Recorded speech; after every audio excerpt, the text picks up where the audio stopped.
All right, we are going to do notes today on choose to save. So make sure that you have your note taking guide open in DocHub and be ready to fill in blanks as you see them on the screen or as I answer them for you out loud. So this unit is all about why it's important to save, and then we'll get to later how to actually do that. So what is saving? A couple of definitions. First of all, saving is the accumulation of excess funds by intentionally spending less than you earn, meaning if you don't use everything that you get in your paycheck, then you should be able to set that money aside for the purpose of something specific in the future, hopefully. And so saving results in savings.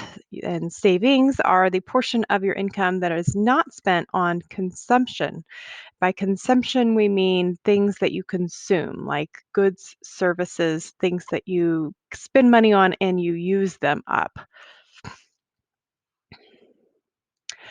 Why save?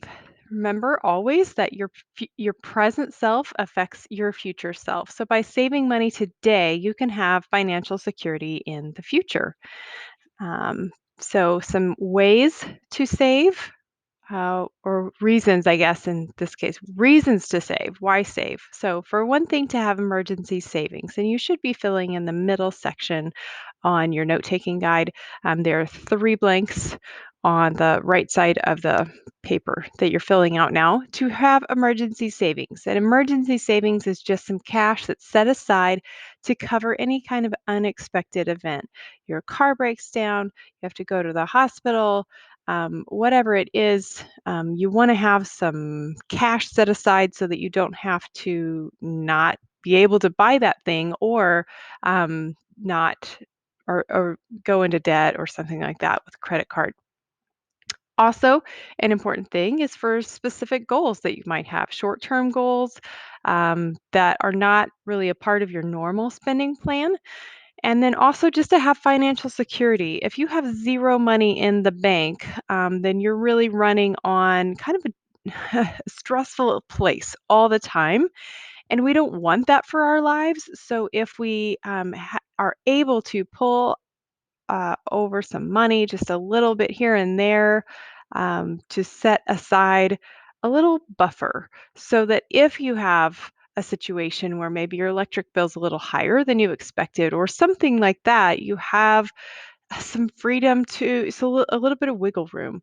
And that's going to cause you to have lower stress, lower negative emotions, and always, we're talking about increasing our well being. Savings reduces financial risk and uncertainty. So, this is a little picture you might recognize of our, um, I forgot what it was called, financial statement. Statement of financial position. There it is. So this is showing, what you own versus what you owe. And so savings can be a monetary asset. It can contribute to your net worth. It's money that you have in the bank, and that is what an asset is something that's worth money. Um, and also it would count as a liquid asset. And liquid has to do with how easily that amount of money can be converted into cash. So if it's in your savings account, obviously it's account, it's not actual cash, but you could get it out really, really easily and have cash. So that is what makes it a very liquid type of savings. So let's talk about how much should you save. The typical suggestion is that you have 6 months worth of expenses saved and set aside so that whatever happens, you lose your job, you lose somebody who is financially supporting you, you would be able to have 6 months of expenses taken care of so that you are not going to just curl up and die. You don't want to have to rush to get another job, or you don't want to be stressed in that way. And so, if you've got 6 months of expenses. Now, when I say expenses, we're talking about actual bills, not, hey, I normally spend $2,000, or in this case, let's say you spend normally $3,000. That's a large amount, but let's say you spend $3,000 on all your bills and clothes and eating out and food and all those things. We're not talking about all that. We're just talking about the bills. So if $2,000 of that every month is what you have to pay for, then that's what we're focused on. Because in the event that there was an emergency, you're going to be able to probably tighten the belt in certain areas. Maybe some people would help you out, give you food, whatever. Maybe you could get on some government programs temporarily to get you through, but you want to make sure that your bills are paid for, so that you don't get in a situation where collectors are calling you and your credit score is going to just tank. And that's going to really, really be a hole that you may not be able to dig out of. So, 6 months of expenses, so in this case, $2,000 times 6 months would mean you need $12,000 set aside in the bank. Most of us don't have that many expenses, especially you guys who don't have a lot of bills yet. So, it could be a much less, significantly less amount.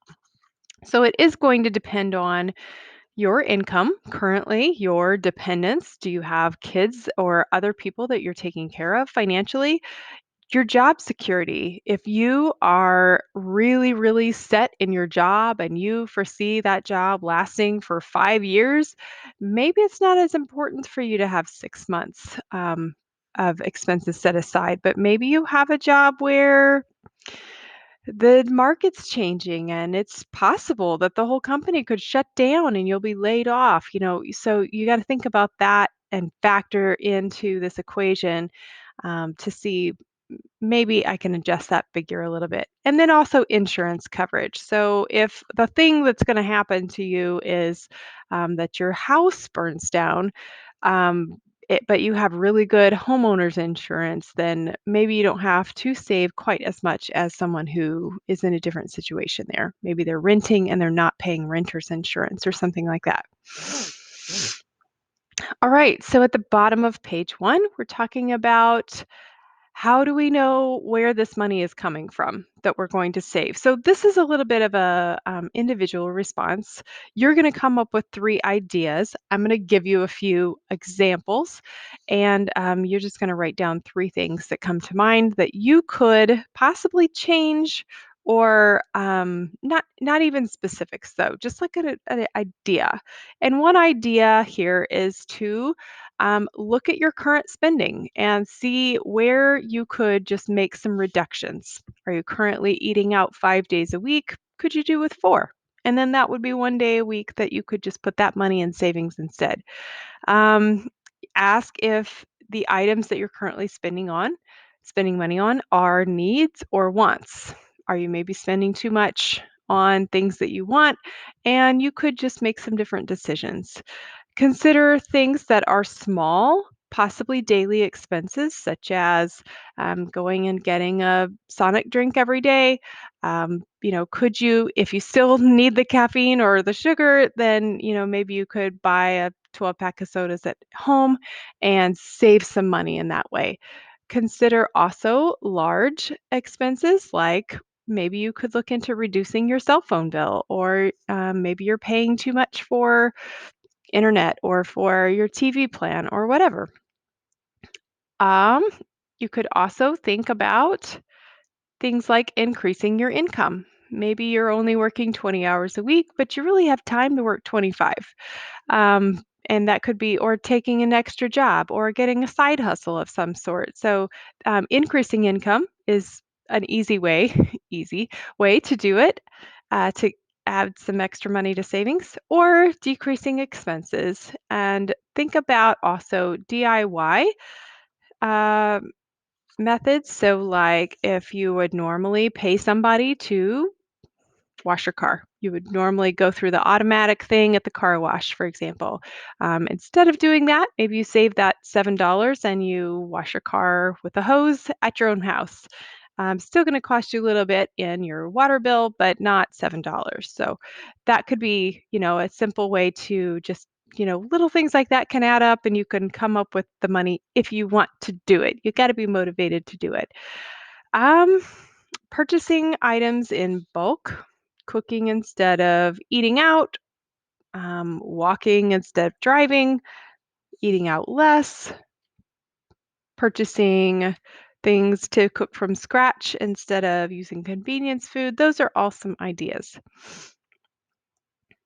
All right, so next page, we're going to talk about actually setting a financial goal. So maybe your goal is to have that $12,000 of emergency savings, whatever that figure makes sense for you. Maybe it's just $500, but you want to have something so that you've got that little buffer if something goes wrong. So, why is it important to set a goal, a specific amount?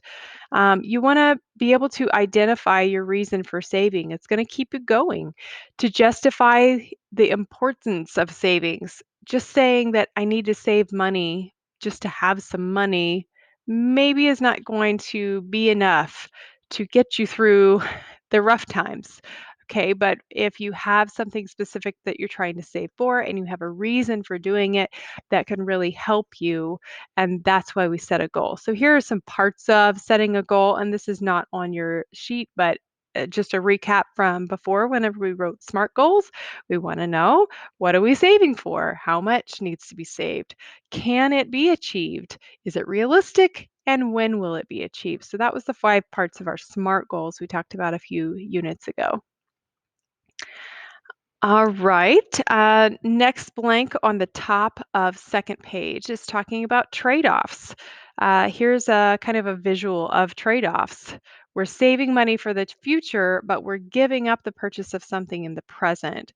So trade-offs are the part where we make sure that this is a realistic goal for us. It's realistic goal. It's realistic to think that we could come up with this extra money, and so you got to think about what you're giving up. If what you're giving up is just eating out once a week, maybe that's not a stretch for you and you're going to be able to handle it. And therefore, it would be a realistic uh, goal, realistic trade off.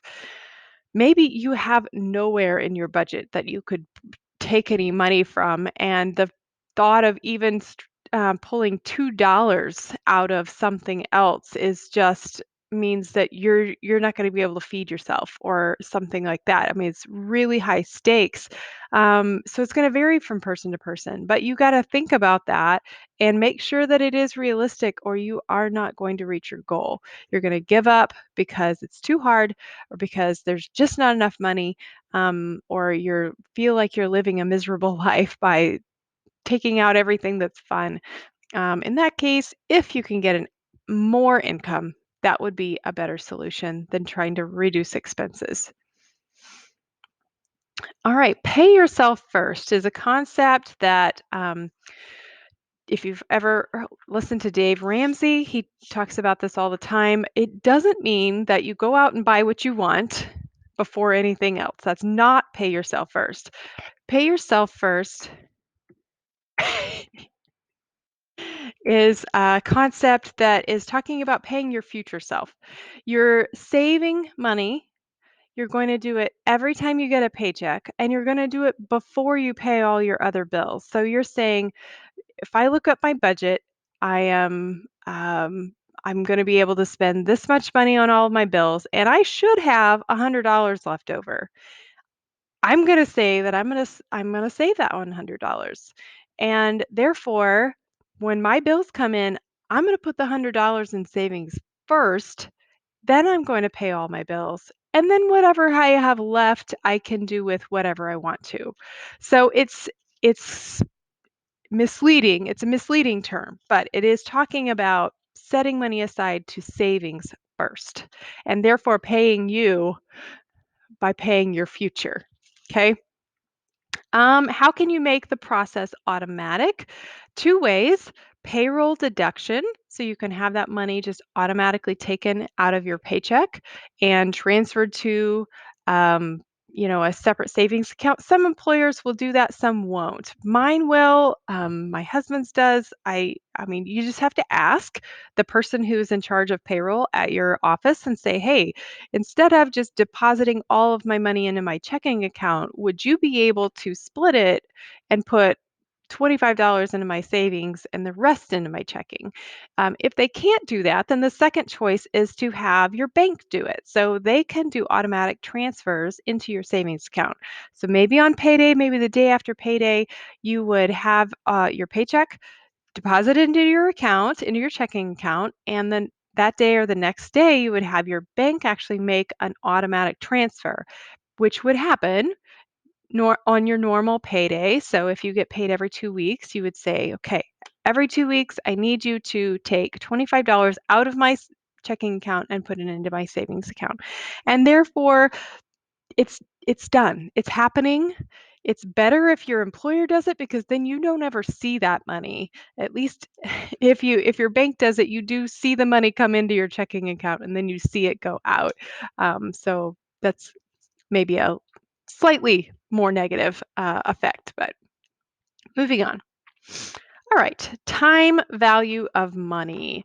So remember that saving money is providing for your future self, and saving money now and over time is going to increase the money in value. So here's the explanation of the time value of money. This is saying that the money that is available today to you right now, you have $5 in your pocket, is worth more than the same amount if you received it in the future. So think about inflation, or think about your parents or your grandparents saying, "When I was a kid, I could buy a whole candy bar for 5 cents." Well, now 5 cents doesn't buy a candy bar. So that's saying that if you had 5 cents then, it meant candy bar. If you have 5 cents now, it means maybe a chiclet. So that's kind of the concept that we're trying to talk about here, that whatever you have right now is worth more than it will be in the future. So we got to fix that. If we're going to save money, we got to make sure that it's going to be worth more in the future. So that's where interest comes in. Interest is defined as the price paid for using someone else's money. So, um, you put money in the bank, and the bank then wants to use that money to loan out to someone else. So, for the convenience of being able to do that with your money, they're going to pay you interest. So, the longer you're going to have your money in there, the more money you're going to have in there, they're going to give you a higher interest rate. And so, that's just a percentage that they use to calculate. Um, what they're going to pay you. So, for example, you have $100 in the bank, you leave it there, and so they're going to pay you 1% interest. We're just going to use an example. That means that, let's say after a year, let's say it's an annual rate. So after a year, you're going to have $101. It's not a lot, but I'm just using an example. So just for the convenience of putting your money in the bank and not taking it out so that the bank can then use it for other services, they're going to pay you $1 for that, for doing that. Now, if you can get other types of accounts besides just a savings account, you're going to get higher interest rate using investments of various kinds. We can talk about that later. But in general, you're going to get more money by actually saving the money. Compounding interest now is interest on that interest. So if after a year you have $101, then the next year, you haven't put any more money in there. You're still working on your initial $100 investment. Now you're going to have like 100 and I don't even know the amount. Let's say you have $102 because now you're earning interest on the interest too. You're not just earning interest on the original $100, now you're earning interest on the $101. So that's what compounding interest does. Now, usually we're working with much higher figures. Compounding interest is a great thing because mostly it just means that as your money grows and as you leave it there, now what you were being paid for keeping it there is also earning you money. So it's a really great thing. Um, how do interest rates affect the time value of money? So the higher the interest rate, the more money you're going to earn. If you can get a 5% interest rate, that means your $100 would have been worth $105 at the end of the year. So, for example, $1,000 saved for 5 years with compound interest. At 1%, after 5 years, you'd have $1,051. Remember, you just put in $1,000. The rest of that money was just working for you. If you had a 3% interest rate, after 5 years, you would have gained $159. With a 5% interest rate, you would have gained $276. So that sounds great, right? For just putting your money in the bank and not doing anything else with it. So, how does money affect the time value of money? And I will get to the little gears. Don't worry about that. We haven't filled that in yet. The more money you have, the more money you're going to earn. So the principle, and I'm just defining this so that you understand, it's not on your sheet. Principle is your original amount of money saved. So that $100 that I used in the example, or the $1,000 that was on the last slide, the principle is just how much money you actually put in, not including the money that was there earning interest, the money that was the interest, or the compounding interest. So at 3% interest for 5 years, you put in $100, and this is at 3% interest. Now you're having $115. If you put in $1,000, you're gaining $159. If you put $10,000 in, you're gaining $1,592. So obviously, the more money you put in, the more money you're going to get back with interest. And here is an example as well. An initial investment principal, the first part the person puts in is $100 at 7% compounding interest. Now we're getting into a little bit of a higher stakes investment tool, not just a savings account. At year one, that person is earning $7, right? So 7% of 100, $7. Now the investment's worth $107. Oh, it's not going to do it in front of me. Hold on. All right, I fixed it. So, after year 5, still 7% interest, but now we've earned $33. After year 10, we've earned $56. After year 15, we've earned $79. After year 20, we've earned $111 just in interest. So your initial investment that was just $100 is now worth $386. And after 50 years, it would be worth $2,945. So this is the magic of interest. All right, so the last part of page 2, where you see the gears. So how does each factor affect money? First of all, time. The longer you have, the more effect compounding interest has. Money, the larger the amount, the faster it can grow. And interest rate, the higher the interest rate, the faster it will compound. And so, if you want to make sure that you are maximizing your return, you're going to save for as long as possible. You're going to save as much as possible, as often as possible, and you're going to save at the highest interest rate possible. All right, that is the end.